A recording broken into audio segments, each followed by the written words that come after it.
গত ২৮ ফেব্রুয়ারি ইরানে যুক্তরাষ্ট্র ইসরায়েলের হামলার প্রথম দিন নিহত হন ইরানের সর্বোচ্চ নেতা আয়াতুল্লাহ আলী খামেনি সহ শীর্ষ সামরিক কমান্ডাররা।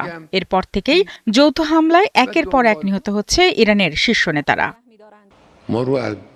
বিশ্লেষকদের মতে ইসরায়েল পরিকল্পিতভাবে শীর্ষ নেতাদের হত্যা করে ইরানকে দুর্বল করতে চায়। তাদের ধারণা, এতে দেশটির অভ্যন্তরীণ নিরাপত্তা বাহিনী দুর্বল হবে এবং জনগণের মধ্যে বিদ্রোহের সুযোগ তৈরি হতে পারে। ইসরায়েলি প্রধানমন্ত্রী নেতানিয়াহু এক ভিডিও বার্তায় দাবি করেছেন, এ ধরনের ধারাবাহিক আঘাত ইরানি জনগণকে তাদের ভাগ্য নিজেদের হাতে তুলে নেওয়ার সুযোগ করে দিবে। তবে লারিজানির হত্যাকাণ্ড নতুন করে প্রশ্ন তুলেছে, ইসরায়েল কি কৌশলগতভাবে এই হত্যাকাণ্ড চালাচ্ছে নাকি সুযোগ পেলেই তা করছে।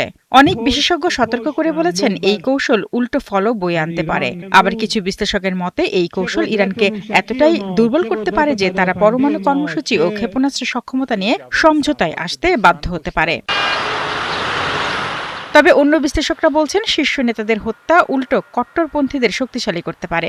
লারিজানিকে তুলনামূলক বাস্তববাদী নেতা হিসেবে দেখা হতো, তার জায়গায় আরও কট্টর নেতারা ক্ষমতায় এলে সংঘাত আরও বাড়তে পারে। ইসরায়েলি সামরিক গোয়েন্দা বিভাগের সাবেক প্রধান বলেন, ইরানের নেতৃত্বের বেঞ্চ অনেক দীর্ঘ। খামেনির মৃত্যুর পর তার ছেলে মোস্তফা খামেনি স্থলাভিষিক্ত হওয়া প্রমাণ করে যে কেবল মাথা কেটে একটি আদর্শিক সরকারকে উপড়ে ফেলা সম্ভব না। হামাস ও হিজবুল্লাহর উদাহরণ টেনে তিনি বলেন, শীর্ষ নেতারা মারা গেলেও সংগঠনগুলো এখনও টিকে আছে। ইসরায়েলের অভ্যন্তরীণ নিরাপত্তা সংস্থার সাবেক প্রধান অমি আয়লনের মতে, এ ধরনের হত্যাকাণ্ড মধ্যপ্রাচ্যে চরম অরাজকতা সৃষ্টি করতে পারে।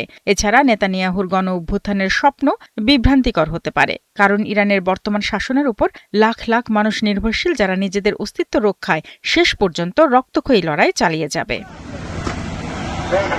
শারমিন স্বপ্না, ৭১।